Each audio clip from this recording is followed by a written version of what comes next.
করার পরে আল্লাহর ঘর মসজিদ এখানে আসার এবং সালাতুল জুমআ খুতবা সহ জামাতের সাথে পড়ার যে পূর্ব প্রস্তুতি আমাদের প্রতি আয়াত করেছেন, সেই রবের উপরে মন থেকে ভালোবাসার চিত্তে শুকরিয়া আদায় করি।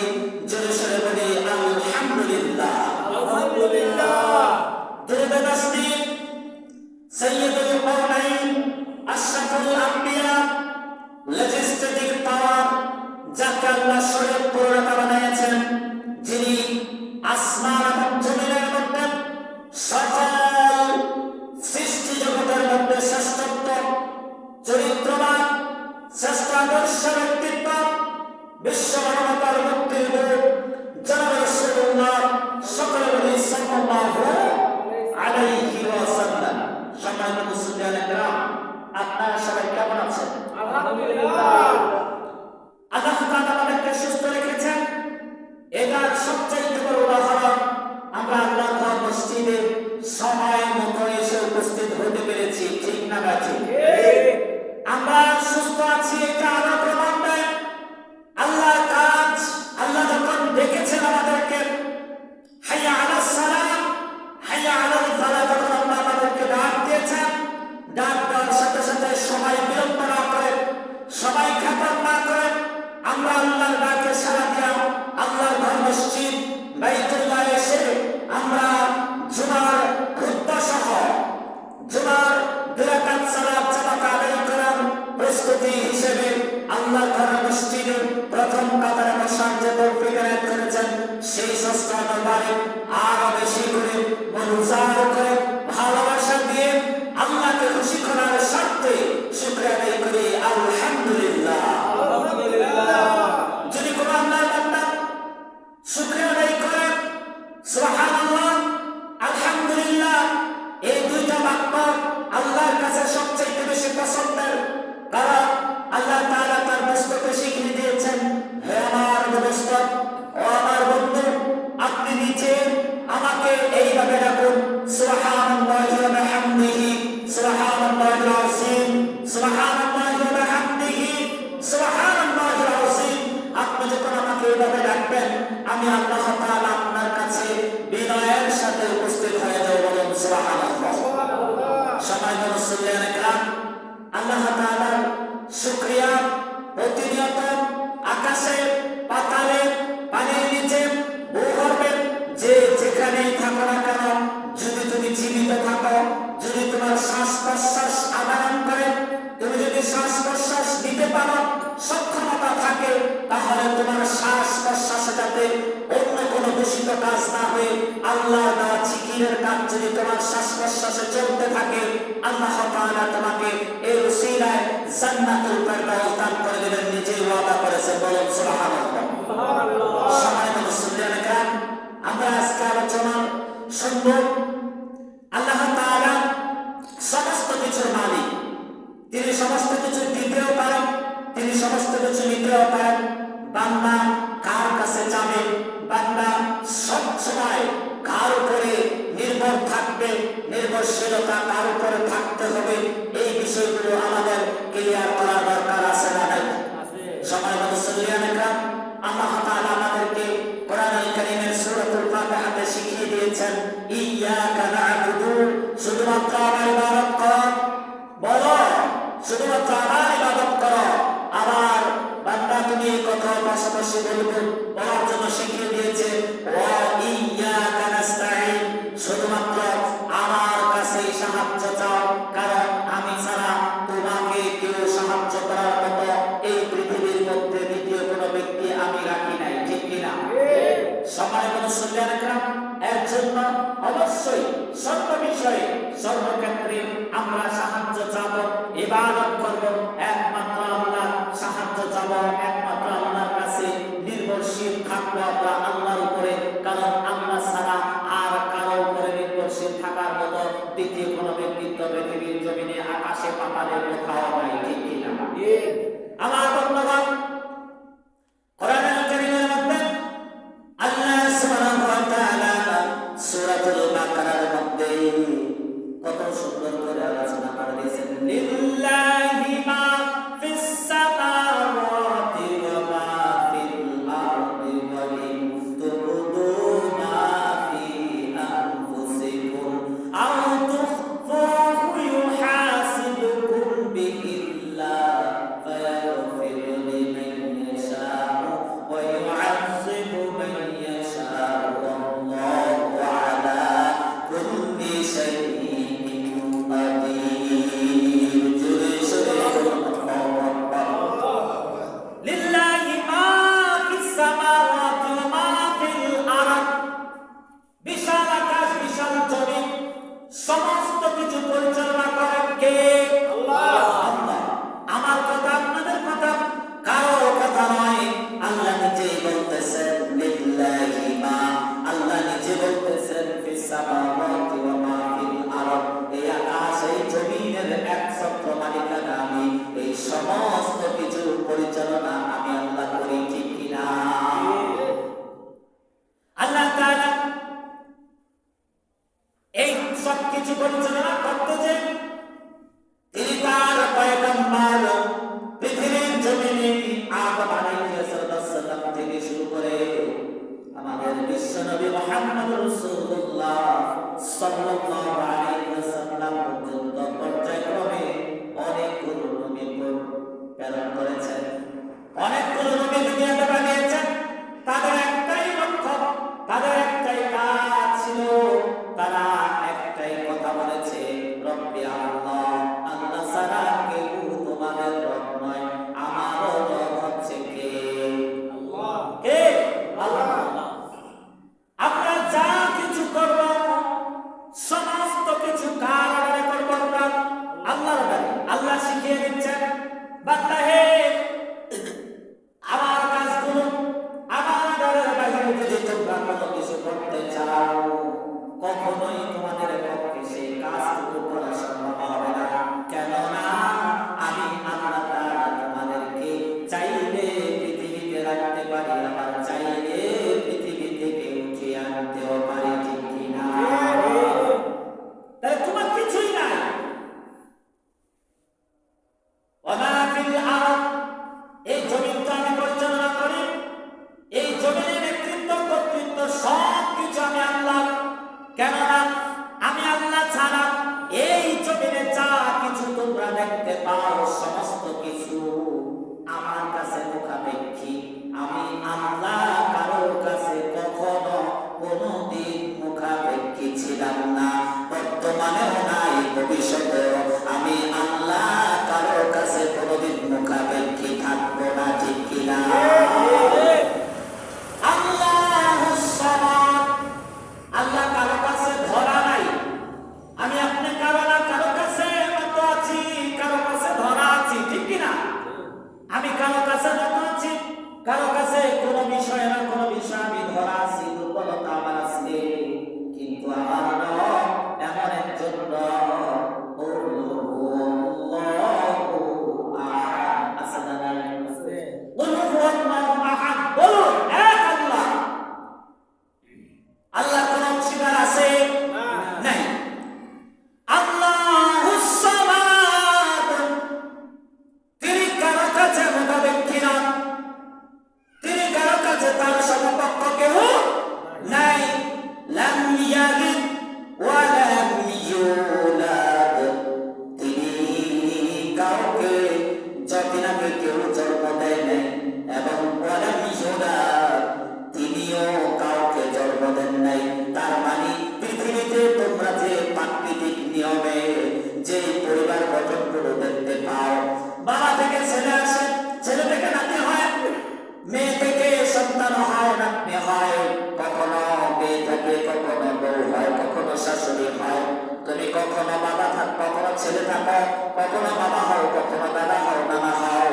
এই প্রাকৃতিক নিয়মগুলো তোমাদের জন্যই প্রযোজ্য। আমার আল্লাহ এক চাইতে উৎকৃষ্ট মানের, ঠিক কিনা? আল্লাহ কি এক চাইতে উপরে? এই বিষয়গুলো আল্লাহকে ধরতেও পারে না। এই বিষয়গুলো সম্বন্ধে আল্লাহ অবশ্যই অবগত আছেন, কিন্তু আল্লাহকে এগুলো ছয় না, কারণ আল্লাহ তো নিজেই বলতেছেন লিল্লাহি মা ফিস সামাওয়াতি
কিছুক্ষণ কোদাল দিয়ে কোপাইলে আমরা কিন্তু 1 ঘন্টা কোপাইলে আধা ঘন্টা রেস্ট করার চেষ্টা করি, ঠিক কিনা?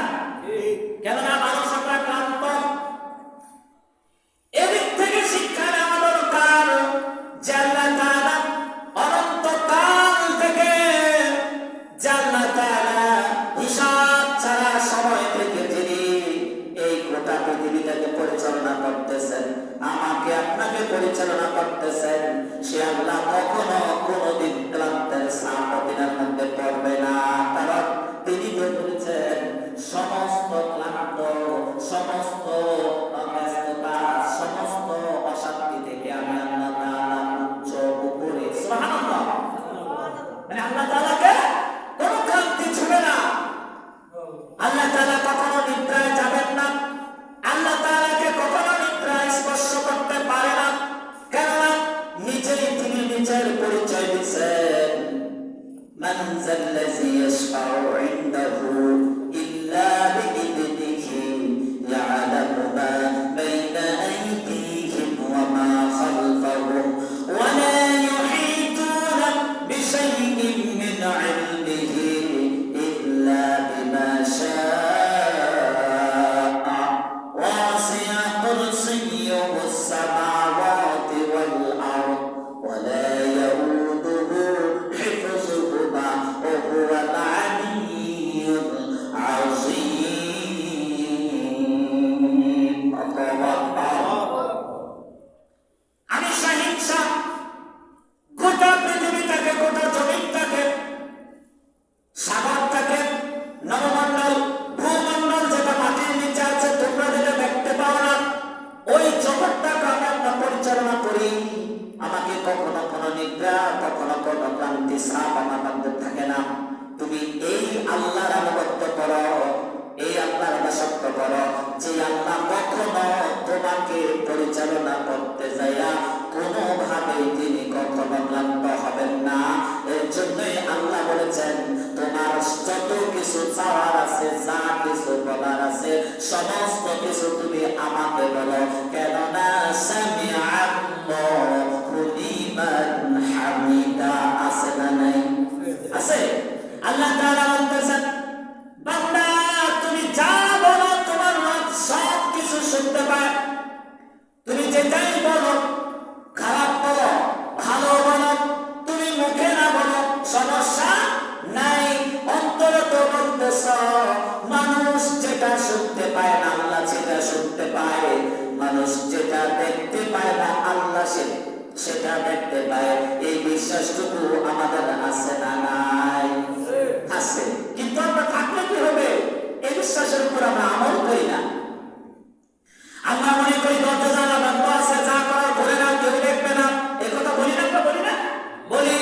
অন্ধকারে কেউ দেখবে না, লাইট বন্ধ আছে, কেউ দেখবে না, আমরা যা করার করে নেই। তার মানে হচ্ছে ওই লোকটা ওই মুহূর্তে মুশরিক হয়ে যায় যখন বলে লাইট বন্ধ আছে বা দরজা জানালা বন্ধ আছে, আল্লাহ কেউ দেখে না, আমি যা করার করে নেই, যা করার করে নিচ্ছি, আমরা করতেছি, পাপ কর্ম করতেছি। অথচ ওই নির্বোধের কানের মধ্যে, অন্তরের মধ্যে এই চিন্তাটা নাই, সামিআ আল্লাহু লিমান হামিদা। এটা যদি সত্য হয় তাহলে অবশ্যই বান্দা মুখে না বললেও চলবে, অন্তরে যদি কিছু বলে বা করে সব কিছু আল্লাহর কাছে রেকর্ডবন্দি হয়, ঠিক কিনা? তাহলে অপকর্ম মানুষের সামনে করলেও যেই, পিছনে করলেও সেই, আলোতে করলেও সেই, অন্ধকারে করলেও সেই। ধরেন আপনি মাঠের মধ্যে নাচ গান করলেন, কাপড় খুলে আপনি মাঠের মধ্যে নাচলেন, তাতে কোনো মানুষের কোনো সমস্যা নাই। এই নাচটা যদি আপনি পর্দার আড়ালেও নাচতেন, যে পরিমাণে পাপ হতো, এই সবার সামনে নাচার কারণে সেই পরিমাণে পাপ হচ্ছে। কেননা সামনে থাকা মানুষের সমস্যা না, সমস্যা আপনার। করলে আপনার লস, না করলে আপনার লাভ হবে, ঠিক কিনা? আমি যদি না করি আমার লাভ, গুনাহ থেকে বেঁচে গেলাম। আর যদি আমি কাজটা করি তাহলে আমি গুনাহের মধ্যে ডুবে গেলাম। সব কিছু তুমি কার জন্য করো? আল্লাহর জন্য করো। কিন্তু সব কিছু তুমি একটা দিক থেকে ভাবলে বুঝতে পারবে সব কিছু তুমি তুমি তোমার নিজের জন্য করো, কারণ তোমার কাছ থেকে কেউ সাহায্য নিতে আসে নাই, তুমি অন্যের সাহায্য ছাড়া চলতে পারো না। তার মানে তুমি কাউকে সাহায্য করার মতো যোগ্যতা তোমার নাই, তুমি সাহায্য নিয়ে মৃত্যু পর্যন্ত চলতে হবে। এই কথা আল্লাহ রাব্বুল আলামিন নিজে ঘোষণা করে দিয়েছেন, ঠিক কিনা? মানে আমরা সাহায্য ছাড়া চলতে পারবো কখনোই না, কোনোভাবেই না।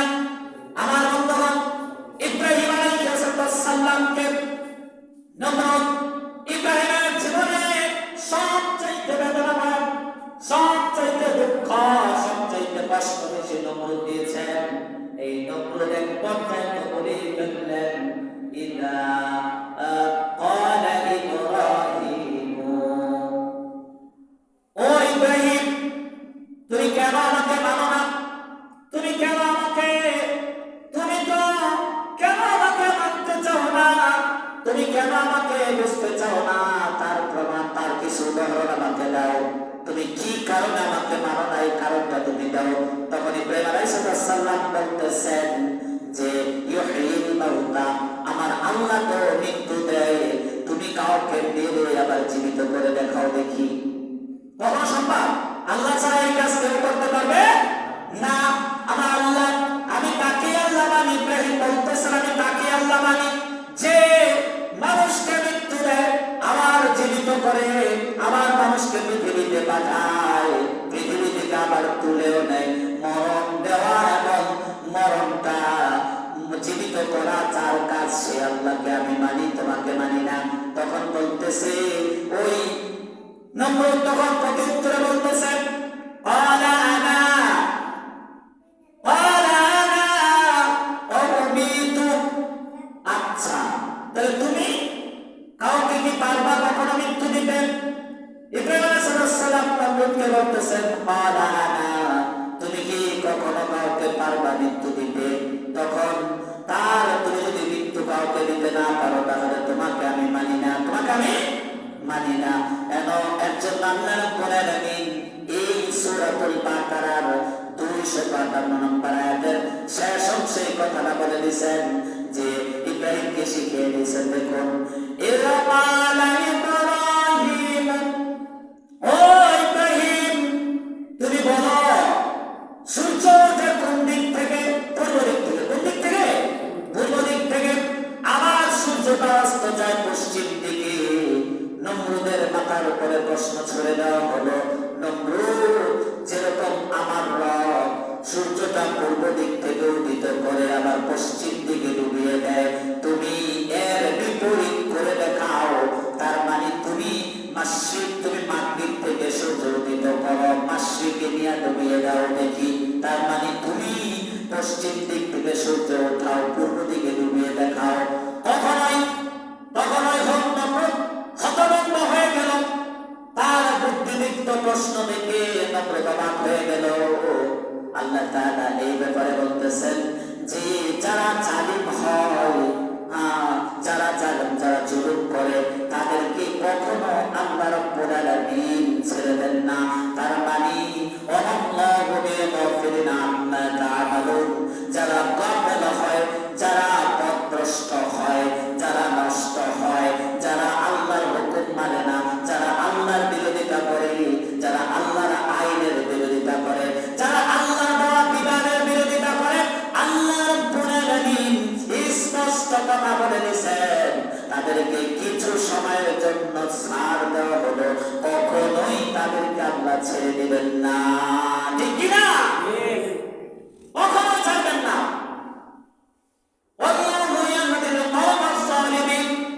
আরেক আয়াত আরেক শব্দ বলছে, জুলুমবাজদেরকে আল্লাহ কখনো ছাড়বেন না।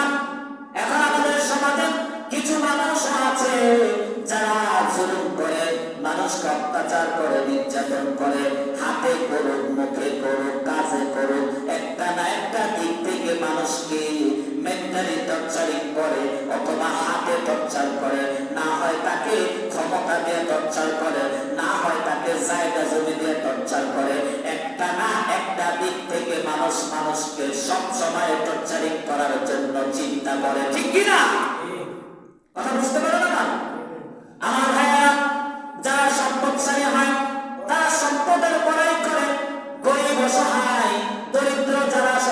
থাকে তাদের উপরে চাপ দেয় প্রতিনিয়ত, যাতে তারা তার কাছে নত থাকে। কিন্তু যে প্রতাপশালী ব্যক্তি, তুমি তো আল্লাহর কাছে নত, তোমার কাছে কিভাবে মানুষ নত থাকবে? কেননা তোমাকে সম্পদের মোহে পড়ে তুমি বিপদে চলে গেছো, তুমি নষ্ট হয়ে গেছো। এর জন্য তুমি রবের দেওয়া বিধানকে, রবের দেওয়া হুকুমকে, রবের দেওয়া আইনকে তুই প্রত্যাখ্যান করে নিজের ক্ষমতা বলে তুমি কথা বলতেছ। চিন্তার কোনো কারণ নাই, মৃত্যুটা তোমাকে অবশ্যই একদিন ধরবে। আল্লাহ নিজেই বলে দিয়েছেন, কুল্লু নাফসিন যায়িকাতুল মাউত।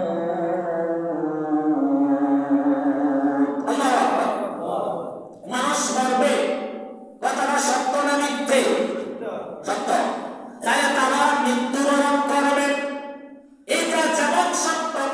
দুনিয়ার মধ্যে যদি কোনো ভুল করে যায়, দুনিয়ার মধ্যে যদি অহংকার লোভ লালসা করে যায়, দুনিয়ার মধ্যে যদি কোনো মানুষের উপরে মানুষরা নির্যাতন করে যায়, যেহেতু মৃত্যুটা সত্য তার কাছে আসবে, অবশ্যই এই মৃত্যুর পরে এই জুলুম এবং নির্যাতনের হিসাব হবে। এটাও সত্য, ঠিক কিনা? এটা কি হিসাব হবে? সার নাই। শুধু আল্লাহ তাআলা কিছু সময়ের জন্য সার দিচ্ছেন, ভগবান না পৃথিবীর কাউকে ছেড়ে দেন নাই। হিল দিচ্ছেন, নাটায় হাতে রেখেছেন। ঘুড়ি যখন উড়াইতে যায় আমরা মাঠে ময়দানে, তখন নাটাইটাকে ছেড়ে দেয় না, হাতে রাখি। নাটাইটা হাতে রাখা মানে ঘুড়িটা নিয়ন্ত্রণ করা। নাটাইটা যদি ছেড়েই দেই, তাহলে ঘুড়ি আমার থেকে নিয়ন্ত্রণ হারিয়ে তার গতিপথ সে নিজেই ধরে নেবে। আমার কাছে এই ঘুড়ির আর কোনো নিয়ন্ত্রণ থাকলো না, ঠিক কিনা? যেমন এটা সত্য, মানুষ তৈরি করা যান, তৈরি করা একটা আবিষ্কার করে একটা জিনিস নাটাইটাকে হাতে রাখার চেষ্টা করে নিয়ন্ত্রণ করার জন্য। আর যে আল্লাহ বলতেছেন, লিল্লাহি মা ফিস সামাওয়াতি ওয়া মা ফিল আরদ, যে আল্লাহ তাআলা বিশাল আকাশকে আনতুম আশাদ্দু খালকান আমিস সামাউ বানাহা, যে আল্লাহ এই আশ্চর্যকর আকাশটাকে বিশাল বিউটিফুল একটা সাজানো গোছানো একটা সামিয়ানা, যার কোনো খুঁটি নাই। খুঁটি আছে নাকি? আছে? আকাশ কোন খুঁটির উপরে নির্ভরশীল, এটা কেউ আবিষ্কার করতে পেরেছে? পারে নাই।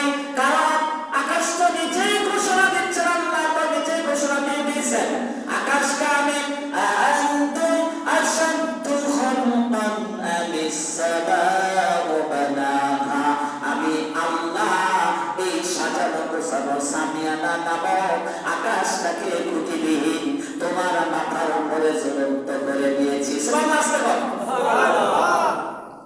তুমি কেন আমাকে মানবা?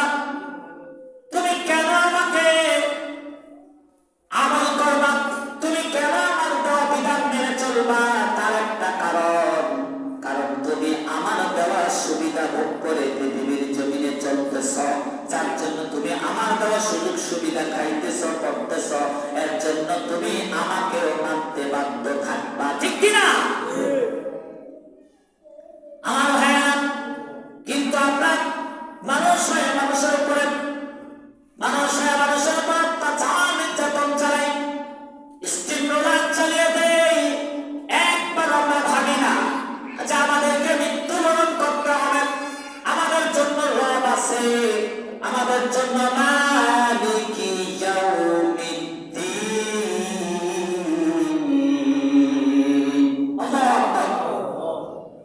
যে বিচারের দিবস আছে, এই বিচারের দিবস আমাদেরকে আল্লাহ তাআলা বিচার করবেন। আমাদের সমস্ত কিছু তিনি সেদিন তুলে ধরবেন, কোনো কিছু ছাড় করবে না, ছাড় যাবে না। যদি দুনিয়ার জমিনে আমি কারো দোষ লুকায়া রাখি, অবশ্যই আল্লাহ পুরস্কার হিসাবে কিয়ামতের মাঠে আমার দোষটাও লুকিয়ে রাখবেন। কিন্তু আমাদের দোষ, আমাদের দেশে, আমাদের জমানাতে, আমাদের সমাজগুলোতে এখন তার উল্টো চলতেছে। কে কার কত দোষ প্রকাশ করতে পারে মনে হচ্ছে নোবেল পাবে, ঠিক কিনা? মানে আমি যদি কারো দোষ করতে পারি তাহলে সমাজের পক্ষ থেকে আমাকে নোবেল পুরস্কার দেওয়া হবে। মনে হয় কম্পিটিশন করে কে কার কত দোষ প্রকাশ করবে, অর্থ হাসি দিয়ে দিয়ে মানুষের দোষগুলো বলে বেড়ায়, অথচ একবার নিজের দিকে তাকায় না যে আমার তো দোষ থাকা আছে, আমার দোষটাও তো আল্লাহ বলেছেন তুমি যদি কারো দোষ গোপন করো আমি আল্লাহ তাআলা তোমার দোষটাকে গোপন করে দেবো। সুবহানাল্লাহ। আর যদি তুমি কারো দোষ আলোচনা করো, তোমার দ্বারা যদি কোনো ব্যক্তি পরাস্ত হয়, অপমানিত হয়, লাঞ্ছনা পায়, বঞ্চনা পায়, সে যদি তোমার জন্য কোনো রকম বিভ্রান্ত হয়, খবরদার আমিও তোমাকে ছাড় দেব না। কিয়ামতে তুমি তো দুনিয়ার কয়েকজনের সামনে তার দোষ করছ, কিয়ামতে লক্ষ কোটি হাজার কোটি মানুষের সামনে তোমার দোষগুলো আমি পুঙ্খানুপুঙ্খানু তাদের কাছে বের করে দেব। কোন রকম ওইখানে তার বেশি সমালোচিত হবে তুমি, তুমি তো পাঁচজনের সামনে তার দোষ করেছ, কিন্তু আল্লাহ তো তোমার দোষটা হাজার লক্ষ কোটি মানুষের সামনে আলোচনা করবে। এই লোকটা পাঁচজনের সামনে করার কারণে যতটুকু অপমান হয়েছে তুমি তার চাইতে কম হবে না বেশি হবে? বেশি হবে। বুঝি সব মানি না একটাও, বুঝি সব মানি না একটাও। মরার পরে দেখা যাবে। এমন কথা কেউ কেউ বলে আমার কবরে আমি যাব, আমার কবরে আপনি যাবেন না, আপনি কি জানেন নাকি আমার কবরে কি হবে? এই কথা যে বললো সে সাথে সাথে মুশরিক হয়ে গেল। তার মানে হচ্ছে সে কবরকে এখনো ভয় পায় না, কবর নিয়ে আরো সে বড় ধরনের কথা বলে যে কবরে বুঝি তার কিছু হবে না। সে কবরটাকে যদি ভয় পাইতো অবশ্যই কারোর বিরুদ্ধে কোনো কথা প্রচার করার আগেও ভাবতো, পরেও ভাবতো। ঠিক কিনা? আমার বন্ধুরা, আল্লাহ রাব্বুল আলামিন আমাদেরকে এর জন্য বলেছেন তোমরা আমি রবের আইন মেনে চলো, আমি রবের কাছে সব কিছু চাও এবং আমার কাছে দোয়া করো। সিরাতাল্লাযীনা আন'আমতা আলাইহিম, তোমরা প্রতিনিয়ত আমার কাছে বলো, আমরাও বলতেছি আল্লাহ আমাকে তাদের পথে প্রতিষ্ঠিত করুন, পরিচালিত করুন, আপনি যাদেরকে সফলতা দান করেছেন। ঠিক কিনা? আপনি তাদের পথে আমাদেরকে প্রতিষ্ঠিত করুন। বিগত দিনে যাদেরকে আপনি সফলতা দিয়েছেন, সফলতা কারা পেয়েছেন? সফলতা পেয়েছেন আলাইহি ওয়াসাল্লাম, নবীগণেরা সফলতা পেয়েছেন এবং নবীদের পরে সাহাবা আজমাইনরা সফলতা পেয়েছেন। যারা নবীর কথা, নবীর দেওয়া সিস্টেমটাকে সুন্দরভাবে অনুকরণ করেছে, নবীর দেওয়া, নবীর পরামর্শ দেওয়াটাকে যারা ফলো করে চলেছে, অবশ্যই নবীরা যেমন সফলতা পেয়েছে, নবীদের পাশাপাশি সাহাবীরাও সেরকম সফলতা। দুনিয়াতেও কিছু কিছু সাহাবী সফলতার সার্টিফিকেট, জান্নাতের সার্টিফিকেট দুনিয়াতে সে লাভ করতে পেরেছে। সুবহানাল্লাহ। কিন্তু আমরা তো সেই জাতির অংশ। আমাদের পিতা কখনো ছোটখাটো পিতা নয়, আমাদের ধর্মগত পিতা, জাতিগত পিতা হচ্ছেন ইব্রাহিম। যে ইব্রাহিম অনেকগুলো পরীক্ষা দিয়ে চড়াই উত্তরাও হয়ে পিতা হয়েছেন। আল্লাহ তাআলা ইব্রাহিম আলাইহিস সালামকে এমন পরীক্ষা তিনি নিয়েছেন, তাকে আগুনের কুণ্ডলিতে ফেলাই দেওয়া হয়েছে। ওই অবস্থায় ইব্রাহিম আলাইহিস সালাম কখনোই বাতিলের সাথে আপোষ করেন নাই, কখনোই বাতিলের সাথে তিনি আপোষ করেন নাই। কিন্তু আজকে আমরা ওই পিতার সন্তান হয়ে আমাদের মধ্যে যদি আমাদের উপরে একটু যদি বিজাতি রাখা দিই, একটু চুলকানি দেয়, একটু যদি আমাদেরকে হুমকি দামকি দেয়, মনে হচ্ছে আমরা পথের মধ্যে ফুলে লুকানোর জন্য গর্ত খুঁজে বেড়াই। এর কারণ হচ্ছে একটাই, যে আমরা এখনো পর্যন্ত আল্লাহর দেওয়া আইন, আল্লাহর দেওয়া বিধানটাকে আঁকড়িয়ে ধরতে পারি নাই, যার জন্য আমাদের মনে সব চাইতে বেশি ভয় ঢুকে আছে। ঠিক কিনা? আমরা ভয় পাই, কেননা আমরা মনে করি না আমাদেরকে সাহায্য কেউ করবেন। সাহাবীরা ছিল একজন, ইমানদার ছিল একজন। ইমানদাররা একজন হয়, ইমানদাররা কম হয়। ইমানদার একজন আর বিধর্মীরা 100 জন।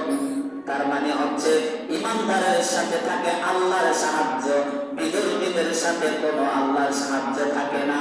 এর জন্য ইমানদার যদি একজন হয়, তাকে আল্লাহ নিজস্ব শক্তি দিয়া ওই একজনকে 1000 বানাইতে 1 লক্ষ বানাইতে আল্লাহ দেরি করেন না, ঠিক কিনা? কারণ আল্লাহ তো বলেই দিয়েছেন, বান্দা তুমি যদি আমাকে মেনে চলো, আমি তোমার জন্য অবশ্যই আমি তোমাকে মেনে চলবো, তোমাকেও আমি সাহায্য করব।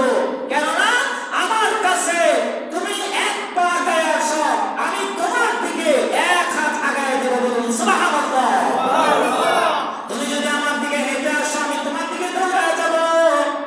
তুমি যদি আমাকে সম্পদের 1 অংশ দাও, আমি তোমার এই 1 অংশকে 70 থেকে 700 গুণে বৃদ্ধি করে তোমার কাছে ফেরত দেব। সুবহানাল্লাহ। কিন্তু আমরা বিশ্বাস করি, কিন্তু আমরা বাস্তবায়ন করি না। আমরা মানি বটে, আমাদের বাস্তবতা উল্টো। আমরা যখন কোরআনের কথা আলোচনা শুনি, তখন আমরা মন দিয়ে কথা শুনি, আবেগ প্রকাশ করে দেই। আর যখন আমরা এখান থেকে বের হয়ে যাই, তখন আমাদের আবেগ আর বিবেক গুলো সম্পূর্ণ করে যায়, সমস্ত কিছু করে যায়। শয়তান সেখানে এসে বাসা বাঁধে, ঠিক কিনা? শয়তান বাসা বাঁধে। তখন আর এই কথা মনে থাকে না কি সুবহানাল্লাহ সামিআল্লাহু লিমান হামিদা, তখন আর এই কথা মনে থাকে না যে আমি যা বলবো সবকিছু আমার রব শুনতে পায়। আমি ভালো বললে যদি আমার রব শুনে, তাহলে আমি যে খারাপ কথা খারাপ কাজ করতেছি, এই কাজগুলো তো রব দেখতেছে, কথাগুলো তো রব শুনতেছে, তাহলে এর জন্য রব তো আমাকে পানিশমেন্টের ব্যবস্থাও করবে, ঠিক কিনা? শাস্তি দিবে না? দিবে। কারণ আল্লাহ তো বলতেছেন ইন্না বাতাশা রাব্বিকা লাশাদীদ, আল্লাহ এমন ভাবে পাকড়াও করবে, এমন ভাবে দৌড়ানি দিবে, যে দৌড়ানিতে বান্দা কখনো কোনো ভুল খুঁজে পাবে না, ঠিক কিনা? আল্লাহ যখন ধরবে, তখন তোমাকে কেউ শক্তি নাই এখান থেকে ছাড়িয়ে নেওয়ার। আল্লাহ যদি কারো কাছ থেকে হিসাব চান, তাহলে ওই বান্দার কোনদিন সম্ভব নয় আল্লাহকে হিসাব বুঝিয়ে ফয়সালা বের করা আনার। কারণ আমরা শুধু এই দোয়া করব, আল্লাহ যাতে আমাদের কাছে কোনো হিসাব না চান, আল্লাহ যাতে আমাদেরকে মানবতার খাতিরে ক্ষমার দৃষ্টিতে দেখেন, ঠিক কিনা? এমন কোন বিজ্ঞানী নাই, এমন কোন হিসাব করবার ব্যক্তি নাই, এমন কোন কাউন্টিং লোক নাই যে কাউন্টিং করে আল্লাহকে হিসাব বোঝানোর সক্ষমতা রাখে। এর জন্য প্রতিনিয়ত আল্লাহ আমাদেরকে কোরআনুল কারীমে কিছু আয়াত শিখিয়ে দিয়েছেন। আল্লাহুম্মা হাসিবনি হিসাবান ইয়াসীরা, নাসরুম মিনাল্লাহি ফাতহুন করিব ওয়া বাশশিরিল মুমিনিন। এই কথাগুলো, এই দোয়াগুলো, এই আয়াতগুলো যখন আমরা পাঠ করব, অবশ্যই আল্লাহ তাআলার ওই কথাগুলো আমাদের সামনে আসবে। আল্লাহ আমার হিসাবটাকে সহজ করে দাও, আমাকে যাতে হিসাব না দিতে হয় সেই ব্যবস্থা তুমি করে দাও। তার মানে তুমি আমার প্রতি নমনীয় হয়েও, আমাকে তুমি কর্কশ ভাবে ধরো না, আমাকে তুমি ছাড় দাও, ছাড় দিও, এমন ভাবে ছাড় দিও যাতে আমি অদম তোমার জান্নাতের এক টুকরো জায়গা পাই, ঠিক কিনা? কিন্তু আমরা যদি বলি আমারটা আমি দেখাবো, আমার কবরে তুমি যাবে নাকি, এই কথা বলা যাবে? কখনোই না। কোন ভাই যদি আমাকে কোনো ভালো কথা বলে, ভাই আপনি যে খারাপ ভাষাগুলো ব্যবহার করতেছেন এগুলো করেন না, আপনি জোর দেখায়েন না, আপনি যে জোরে কথা বলতেছেন এই জোর আমারও আছে, আমিও পারবো জোরে কথা বলতে। জোরে কথা বললে যদি সফলতা আসতো, তাহলে তো মানুষ শুধু খালি জোরেই কথা বলতো, সফলতা পাইতো, ঠিক কিনা? জোরে কথা বললে কি সফলতা আসবে? না, জোরে কথা বললে সফলতা আসবে না। তার মানে সব জায়গায় কথা বলা যাবে না। যদি কোনো খারাপ ভাষায় কেউ আমাকে বকা দেয়, তাকে যদি আমার সমর্থ থাকে বুঝিয়ে দেওয়ার, ভাই আপনি যে ভাষাগুলো বলতেছেন এই ভাষাগুলো তো আমিও জানি, আমিও বলতাম, কিন্তু আমি জানি এই ভাষাগুলোতে কথা বললে কত বড় পাপ হবে, কত বড় গুনাহ হবে। আমি জানি দেখায় আপনাকে এই ভাষাগুলো আমি ফিরিয়ে দিব না। তার মানে আপনাকে বকা দিয়া যতটুকু সন্তুষ্ট আমি পাবো, এর চাইতে বেশি আযাব আমার জন্য অপেক্ষা করছে কিয়ামতের মাঠে, ঠিক কিনা? এই ভয় মনের মধ্যে রাখতে হবে। কিন্তু আমাদের সমাজে এটা নাই। আমরা কেউ যদি একটা বলে আমরা 5টার উত্তর দেই, আরো তো 2-4 জন লগে নিয়ে আমরা আরো বড় বাড়ি করে আরো বকাঝকা নিয়ে কাউকে ভাড়া করে নিয়ে এসে পারলে বকে দেবো একটু বেশি করে, ঠিক কিনা? এটা হচ্ছে মূর্খতা, এটা হচ্ছে বোকামি, এটা হলো সম্পূর্ণ বিপদের কাজ। সে পাপ করছে, আমি তাকে পূর্ণ দিয়ে উত্তর দেব, আমি নীরব থাকবো।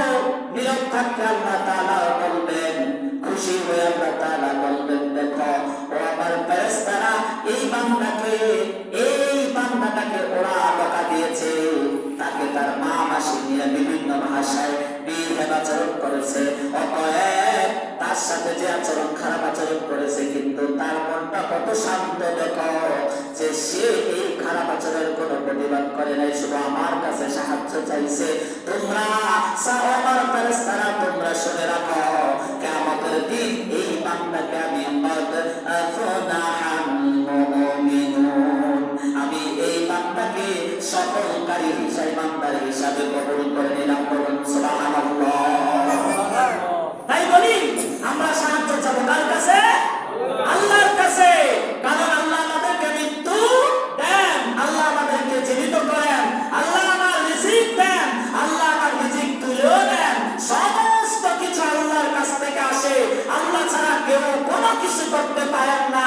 এই কথা যদি আমি বিশ্বাস না করি, কখনোই আমি মুসলমান হিসাবে দুনিয়া থেকে যেতে পারবো না। আমাকে বিধর্মী, মুশরিক হয়ে, মুনাফিক হয়ে, আমাকে কাফের হয়ে মৃত্যুবরণ করতে হবে যদি আমি এই বিশ্বাস থেকে সরে যাই, ঠিক কিনা? আল্লাহ তাআলা আমাদের সকলকে এই বিশ্বাস থেকে সরে না যাওয়ার, এই বিশ্বাসের প্রতি অটল থাকার তৌফিক আমাদের সকলকে দান করুন। সকলে বলুন আমিন। আমরা আল্লাহকে মানি, আল্লাহ তাআলার বিধান মানি, আল্লাহ তাআলার হুকুম মানি। আমরা কখনো খারাপের সাথে লিপ্ত হব না। খারাপকে আমরা প্রতিবাদ করে, সমাজ থেকে খারাপ দূর করে, নিধন করে সমাজের মধ্যে ভালো কিছু প্রতিষ্ঠা করার দরকার আছে না নাই? কিন্তু সমাজে যদি কেউ কাউকে জুজুস্ত করে, কেউ যদি সমাজের মধ্যে রাস্তা ছোট করে দেয়, রাস্তা বন্ধ করে দেয়, আমরা সমাজটাকে একত্রবদ্ধ করে তাকে বুঝাইতে সক্ষম হবো, বুঝাবো যে ভাই তুমি যে রাস্তাটা ছোট করে দিয়েছ, আল্লাহ তাআলা কিয়ামতের মাঠে তোমার কলিজাটাকে ছোট করে দিবে। কারণ আল্লাহ সবচাইতে বেশি অবাক হন, সবচাইতে বেশি আল্লাহ রাগান্বিত হন যখন কোনো মানুষ প্রসারিত রাস্তাকে ছোট করে দেয়, ঠিক কিনা? সম্মানিত ভাইরা, আজকে আমাদের সমাজের এই কাজগুলো বেশি চলে না কম চলে? বেশি। আমার রাস্তা ওরে তুমি হাঁটতে না, এটা অহংকার, কখনোই না। বরঞ্চ তোমার তোমার দেওয়া এই দান করা রাস্তাটার মধ্য দিয়ে যদি আল্লাহর কোন ইমানদার বান্দা হেঁটে যায় এবং এই রাস্তা দান করার জন্য কিয়ামত পর্যন্ত তুমি তোমার আমলনামা এর থেকে সব পাইতেই থাকবে। তোমার মতো পাগল কেউ আছে যে এত সুন্দর একটা সওয়াবের রাস্তা বন্ধ করে দিয়া, ছোট করে দিয়া, বা রাস্তাতে বেড়া দিয়া বন্ধ করে দিছে? তার মতো বোকা কে আছে যে ফল গাছ লাগাইয়া আবার ফল গাছ কেটে ফেলে ফল না খাইয়া, ঠিক কিনা? সম্মানিত ভাইরা, আমাদের সকলকে এর থেকে বের হয়ে আসতে হবে। মূল কথা হচ্ছে আমরা হিংসা বিদ্বেষ থেকে সরে আসতে হবে। আল্লাহ তাআলা আমাদেরকে হিংসা থেকে সরে এসে দুনিয়ার জমিনে সুস্থভাবে ইমানদারি জীবনযাপন করার তৌফিক দান করেন। সকলে বলুন আমিন। সম্মানিত মুসলিয়ানে কেরাম, আজকে যে কথাগুলো বলা হলো, এই কথাগুলো কোরআন এবং সুন্নাহ থেকে বলার চেষ্টা করেছি। আল্লাহ তাআলা আমাদের সকলকে এর উপরে আমল করার তৌফিক দান করুন। ওয়া তৌফিকি ইল্লা বিল্লাহ ওয়া মা আলাইনা ইল্লাল বালাগ। সুবহানাকাল্লাহুম্মা ওয়া বিহামদিকা আশহাদু আন লা ইলাহা ইল্লা আনতা আস্তাগফিরুকা ওয়া আতুবু ইলাইক। আসসালামু আলাইকুম।